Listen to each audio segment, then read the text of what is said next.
고린도전서 6장 1절에서 11절 말씀이야. 조이야, 바울 할아버지가 고린도 교회 사람들에게 또 아주 안타까운 편지를 쓰셨어. 교회 안에서 친구들끼리 다툼이 생겼는데 자기들끼리 용서하고 해결하지 않고 하나님을 모르는 세상의 재판관에게 가서 억울함을 풀어달라고 일러 바쳤기 때문이야. 바울 할아버지는 우리가 나중에 세상과 천사들까지도 심판할 엄청나게 높고 거룩한 사람들이라고 알려주셨어. 그런데 그 작은 다툼 하나를 해결하지 못해서 세상 사람들에게 재판을 받으러 가더니 참 부끄러운 일이라고 꾸짖으셨지. 조이야, 바울 할아버지가 아주 놀라운 말씀을 하셨어. 친구와 다투고 세상 법정에 가서 이기는 것보다 차라리 내가 억울한 일을 당하고 손해를 보는 것이 훨씬 더 낫다고 하셨어. 왜냐하면 예수님을 믿는 한 가족끼리 서로 고발하고 싸우는 것 자체가 이미 완전히 졌다는 뜻이거든. 그리고 하나님 나라에 들어가지 못하는 나쁜 행동들에 대해 아주 무섭게 경고하셨답니다. 우상을 섬기거나 남의 물건을 훔치고 욕심을 부리거나 남을 속이고 괴롭히는 사람들은 하나님이 주시는 아름다운 나라를 선물로 받을 수 없대. 하지만 고린도 교회 사람들도 옛날에는 그런 나쁜 사람들이었어. 그런데 예수님의 이름과 성령님의 능력으로 깨끗하게 씻음을 받고 거룩하고 올바른 사람으로 바뀌게 되었지. 하나님이 우리를 얼마나 사랑하셔서 깨끗하게 만들어 주셨는지 꼭 기억하라는 따뜻한 당부였단다. 아, 정말 사랑과 아주 깊은 당부가 듬뿍 담긴 편지네요. 네, 맞아요. 근데 방금 할아버지의 편지를 들으면서 저는 이 상황이 너무나 앞뒤가 안 맞는다고 느꼈거든요. 앞뒤가 안 맞는다고요? 어떤 부분에서 그렇게 느끼셨나요? 그 바울 할아버지가 고린도 교회 사람들에게 엄청 화가 나신 이유 말이에요. 방금 편지에서 우리가 나중에 천사들까지도 심판할 막 엄청나게 높고 거룩한 사람들이라고 하셨잖아요. 네네. 아주 우주적이고 엄청난 그런 정체성이죠. 맞아요. 그래서 저는 이 장면을 상상해 보니까 진짜 기가 막히더라고요. 그 지구와 우주의 평화를 지키는 어마어마한 초능력을 가진 슈퍼히어로 2명을 한번 떠올려 보세요. 슈퍼히어로요? 네. 상상만 해도 대단한데요. 그쵸. 근데 이 영웅들이 서로 조그만 그 플라스틱 장난감 하나를 서로 양보하지 못해서 아웅다웅 싸우는 거예요. 아, 장난감 하나 때문에요? 그 위대한 영웅들이요? 네. 그러다가 결국 동네 파출소 경찰 아저씨한테 달려간 거죠. 아, 파출소로요? 네. 가서 경찰 아저씨, 이 장난감 제 건데 제가 뺏었어요. 당장 혼내주세요. 막 이렇게 일러 바치는 모습을 상상해 보세요. 우주를 구하는 영웅들이 고작 장난감 하나 때문에 파출소에서 잘잘못을 따지고 있다니 상상하니까 진짜 우스꽝스럽네요. 그쵸. 진짜 어이가 없잖아요. 네. 근데 사실 바로 그 지점이 바울이 가장 안타까워했던 핵심이거든요. 아, 핵심이요? 네. 바울은 지금 단순히 그 교회 친구들끼리 제발 사이좋게 지내라 이런 도덕적인 잔소리를 하는 게 아니에요. 그럼 어떤 의미인가요? 그들이 자신들이 도대체 얼마나 위대하고 거룩한 존재인지 그 영광스러운 정체성을 완전히 잊어버렸다는 사실을 꼬집고 있는 겁니다. 아, 자기가 누군지 까먹었다는 거군요. 맞아요. 천사들 심판을 우주적인 권세를 가진 자들이잖아요. 근데 고작 일상의 작은 이익이나 자존심 문제 때문에 세상의 기준과 세상의 법정에 자신들의 가치를 내맡겨 버렸으니까요. 듣고 보니 진짜 안타까운 상황이네요. 그렇죠. 자기가 얼마나 대단한 사람인지 까먹어버리면 이렇게 아무것도 아닌 일에 막 목숨을 걸고 다투게 되는 법이거든요. 와, 하나님은 정말 우리를 엄청나게 막 크고 높게 보시는군요. 우리 어린이 청취자 여러분도 자신이 이렇게 어마어마한 슈퍼히어로보다 더 위대한 존재라는 걸 알고 있었나요? 정말 놀라운 사실이죠. 하나님의 눈에 우리는 우주만큼이나 존귀한 재판관이었던 거예요. 네. 그런데요, 여기서 잠깐만요. 이 부분부터는 좀 진지하게 물어보고 싶은 게 생겼어요. 네, 말씀해 보세요. 우리가 그렇게 대단하고 높은 사람들이라는 건 이제 알겠어요. 하지만 바울 할아버지는 그다음 해결책으로 놀라운 말씀을 하시잖아요. 네, 그 억울함을 참으라는 부분이죠. 맞아요. 친구와 다투고 세상 법정에 가서 이기는 것보다 차라리 억울한 일을 당하고 손해를 보라고 하시잖아요. 네, 그렇습니다. 솔직히 말해서 현실적으로 억울함을 꾹 참고 손해를 보라는 건 그냥 바보가 되라는 뜻 아닌가요? 세상의 눈으로 보면 그렇게 보일 수 있죠. 그쵸. 세상 사람들은 내가 한 대 맞으면 똑같이 한 대를, 아니 2대를 때려줘야 이기는 거라고 생각하잖아요. 당하고만 있으면 무시당한다고 막 배우고요. 네, 그게 세상의 당연한 이치죠. 아무리 우리가 높은 사람들이라 해도 억울한 걸 꾹 참는 게 도대체 어떻게 이기는 게 될 수 있죠? 저로서는 조금 이해하기 어렵거든요. 네, 방금 말씀하신 것처럼 세상의 눈으로 보면 당연히 바보 같은 일이죠.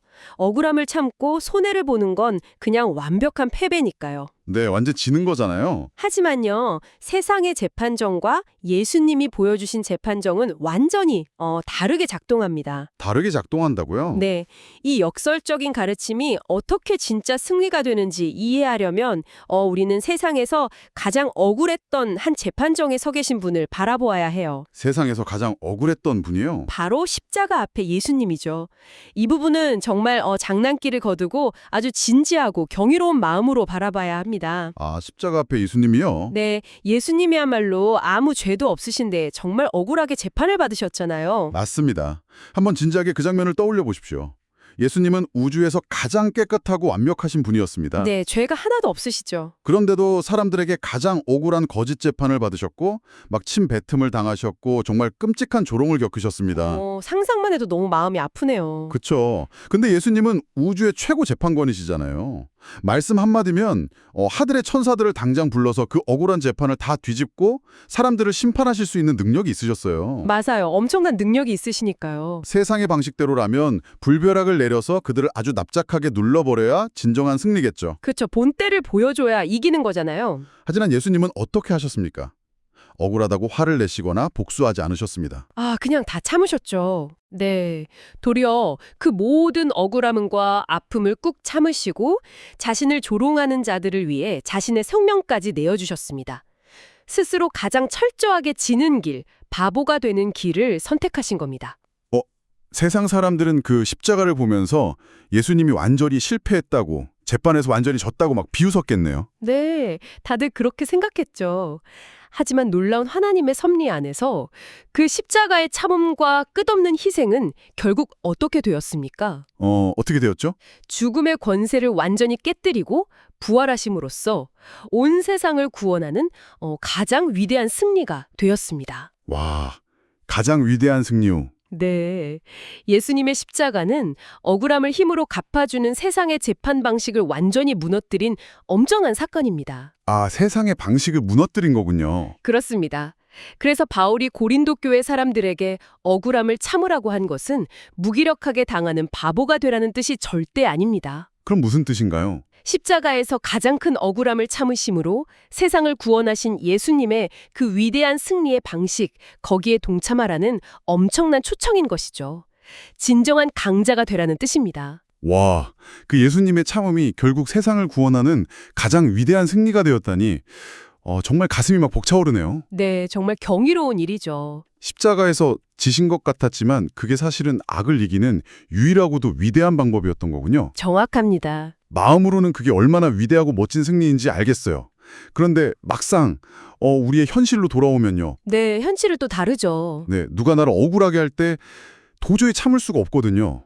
우리는 도대체 어떻게 예수님처럼 그 억울한 상황에서 화내지 않고 가만히 있을 수 있는 걸까요? 그게 참 어려운 일이죠. 우리가 우리의 참을성이나 의지력만으로는 절대 그 억울함을 이겨낼 수 없습니다. 그쵸, 속에서 막 천불이 나잖아요. 네네. 그래서 바울은 편지 마지막에 우리가 어떻게 그런 삶을 살 수 있는지 그 분명한 이유를 설명해 줍니다. 이유요? 어떤 이유인가요? 바로 우주의 가장 높은 재판정, 즉 하나님의 법정에서 우리를 위해 이미 어떤 판결이 내려졌는지를 꼭 기억하라는 거예요. 아, 하나님의 법정에서 내려진 판결이요. 네. 어른들은 이것을 칭의나 성화라는 아주 어렵고 무거운 단어로 부르기도 합니다만 단어가 너무 어려운데요. 하하, 그렇죠. 그래서 쉽게 말해 그 진흙탕에 뒹군 옷을 한번 상상해 보면 그 원리를 아주 명확하게 이해할 수 있습니다. 진흙탕에 뒹군 옷이요? 우리 어린이 청취자 여러분도 비욘드의 놀이터를 한번 떠올려 보세요. 네, 한번 상상해 보십시오. 우리는 원래 비온 뒤에 냄새나는 진흙탕 속에서 잔뜩 뒹굴어서 온몸과 옷이 까맣게 오물로 뒤덮인 상태였습니다. 아, 냄새나고 막 축축하고 더러운 상태요? 네, 스스로는 절대 그 얼룩을 지울 수 없는 아주 절망적인 모습이었죠. 진짜 엉망진창이네요. 그 더러운 모습 그대로 우주의 가장 높은 재판관이신 하나님 앞에 섰다고 생각해 보세요. 너무 부끄러워서 고개도 들 수 없고 우리는 유죄 판결을 받아 마땅한 상태였습니다. 맞아요. 숨고 싶을 것 같아요. 그런데 그때 예수님께서 다가오십니다. 그리고 자신이 십자가에서 흘리신 그 보혈, 가장 고귀한 피로 우리의 그 더럽고 악취나는 옷을 눈이 부시도록 새하얗게 빨아주십니다. 와, 새하얗게요? 네, 예수님의 가장 깨끗한 옷을 우리에게 입혀주시는 거죠. 그러니까 우리가 더러운 짓을 했는데 예수님이 자신의 깨끗함을 우리에게 그냥 거저 주신 거군요. 그렇습니다. 그래서 우주의 최고 재판관이신 하나님이 우리를 보실 때 더 이상 우리의 더러운 흙탕물 자국을 보시는 게 아니에요. 그럼 뭘 보시나요? 예수님이 입혀주신 새 하얀 옷을 보시게 됩니다. 그리고 마침내 판결봉을 들고 이렇게 선언하십니다. 뭐라고 선언하시죠? 너는 무죄다. 너는 세상에서 가장 깨끗하고 올바른 내 자녀다. 땅땅땅. 와, 너는 무죄다. 네, 이것이 바로 하나님이 우리를 의롭다 하시고 거룩하게 하시는 재판의 과정입니다. 단순히 잘못을 눈감아 주시는 게 아니라 법적으로 우리의 신분을 완벽한 승리자로 아예 확정 지어 주신 겁니다. 그 말씀을 들으니 이제 모든 퍼즐이 딱 맞춰지는 기분이에요. 어떤 퍼즐이 맞춰주셨나요? 우주 최고 재판관이 이미 너는 무죄다, 너는 완벽하게 깨끗하다 하고 땅땅땅 판결을 내려주셨잖아요. 네, 확실하게 내려주셨죠. 내가 하늘나라 대법원에서 이미 최종 승리를 거두었는데 동네 팔출소 같은 세상 재판관이나 놀이터의 친구들 앞에서 내가 맞고 네가 틀리다 막 이렇게 아등바등 증명할 필요가 전혀 없어진 거군요. 이야, 완벽한 통찰입니다. 바로 그겁니다. 이미 최고의 재판관이 끝내신 완벽한 재판이죠. 세상에서 내가 무언가를 억울하게 뺏기거나 오해를 받아도 꾹 참을 수 있는 이유가 바로 이거네요. 더 이상 내가 올바른 걸 사람들에게 막 인정받으려고 애쓸 필요가 없다는 아주 시원하고 엄청난 해방감 말이에요. 정확합니다. 최고 재판정에서 승리한 사람은 하급 재판정의 결과에 절대 연연하지 않습니다. 그럴 필요가 없죠. 새겨져 있다면 세상에서의 작은 손해나 억울함은 얼마든지 넉넉하게 웃으며 넘겨버릴 수 있는 여유가 생기는 것입니다. 와, 여유가 생기는군요. 이것이 바로 바울이 말한 진짜 정체성을 아는 자의 특별한 특권입니다. 정말 대단한 특권이네요. 이 놀라운 하늘의 판결을 이제 우리 청취자 여러분, 특히 어린이 여러분의 진짜 일상으로 그 놀이터라는 재판적으로 한번 가져와 볼까요? 네, 아주 좋은 적용이 될 것 같습니다. 우리가 학교에서 짝꿍과 있을 때 혹은 놀이터에서 놀 때를 한번 생각해봐요. 내가 먼저 가지고 놀던 블록 장난감을 친구가 말도 없이 휙 뺏어가 버렸어요. 아, 정말 흔하게 일어나는 일이죠. 네, 혹은 달리기 시합을 하는데 친구가 몰래 반칙을 했어요.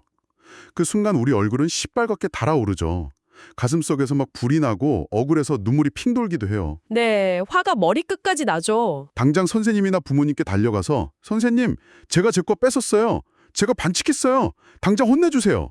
하고 세상의 재판관에게 막 일러바치고 싶어집니다. 자연스러운 반응이죠. 어떻게든 끝까지 싸워서 내 장난감을 다시 되찾아오고 친구가 혼나는 걸 내 두 눈으로 똑똑히 봐야 직성이 풀릴 것 같잖아요. 그게 우리의 너무나 솔직한 마음이에요. 네, 이것은 우리에게 아주 중요한 질문을 던집니다. 억울함에 얼굴이 달아오르는 그 순간, 끝까지 내 고집을 피워서 장난감을 되찾고 친구가 혼나는 것을 보는 것이 과연 진짜 승리일까요? 진짜 승리일까요? 아니면 예수님처럼 양보하는 것이 진짜 승리일까요? 나를 위해 나의 수많은 더러운 잘못을 씻어주시기 위해 십자가에서 그 끔찍한 억울함과 아픔을 꼭 참아주시고 나를 우주법정에서 완벽하게 깨끗한 자녀로 선언해주신 예수님의 크신 사랑. 네, 그 크신 사랑. 그 사랑을 우리가 정말로 기억한다면 과연 어떻게 될까요? 내가 이미 하늘나라를 다 가진 부자이고 왕자 공주인데 그 플라스틱 장난감 하나 친구한테 뺏겼다고 해서 나의 가치가 떨어지거나 가난해지는 게 절대 아니니까요. 그렇습니다. 그래서 친구와의 작은 다툼에서 내가 먼저 져주고 그래 네가 먼저 해 라며 양보하고 참아주는 것, 그것은 절대 바보같이 당하는 패배가 아닙니다. 패배가 아니군요. 오히려 하늘의 왕자여 공주로서의 넉넉함을 당당하게 보여주는 가장 고귀하고 멋진 진짜 승리자의 행동인 것이죠. 양보하는 게 이렇게 멋지고 스케일이 막 엄청나게 큰 행동인지 미처 몰랐어요. 진흙탕투성이었던 나를 가장 깨끗한 자녀로 안아주신 그 십자가의 사랑을 생각하니 우리 마음속에 어떤 따뜻한 결심이 피어오르는 것 같습니다. 네, 정말 가슴이 따뜻해지네요. 어린이 여러분, 그리고 곁에 계신 부모님들, 여러분은 오늘 주엘 할아버지가 들려주신 이 바울 할아버지의 편지를 듣고 마음속에 무엇을 결심했나요? 우리 마음속에 떠오른 그 다짐들을 모아서 이제 이 탐험의 마지막으로 향해 가보겠습니다. 주엘 할아버지가 편지 끝에 적어주신 이 아름다운 기도를 통해 우리의 결심을 하나님께 올려드리고 싶습니다. 이 시간만큼은 장난기를 완전히 거두고 차분하고 경건한 진심을 담아 제가 기도를 소리내어 읽겠습니다. 여러분도 마음속으로 함께 따라와 주세요. 나를 깨끗하게 씻어주신 사랑의 하나님, 오늘 바울 할아버지의 편지를 통해 억울함을 참는 것이 진짜 이기는 것이라는 놀라운 비밀을 알게 되었어요. 저는 조금만 손해를 보아도 화가 나고 친구를 탓하고 싶었어요. 저의 욕심 많고 다투기 좋아하는 마음을 용서해 주세요. 저를 구원하시기 위해 십자가에서 그 크신 억울함과 아픔을 꾹 참아주신 예수님을 기억하게 해주세요. 예수님의 피로 저를 세상에서 가장 깨끗하게 만들어 주셨으니 이제는 친구에게 먼저 양보하고 사랑으로 안아주는 넉넉한 어린이가 되게 해주세요. 참된 승리가 되시는 예수님의 이름으로 기도합니다. 아멘. 조야, 억울함을 참고 양보하는 사람이 진짜 강하고 훌륭한 사람이라는 바울 할아버지의 가르침이 정말 멋지지 않니?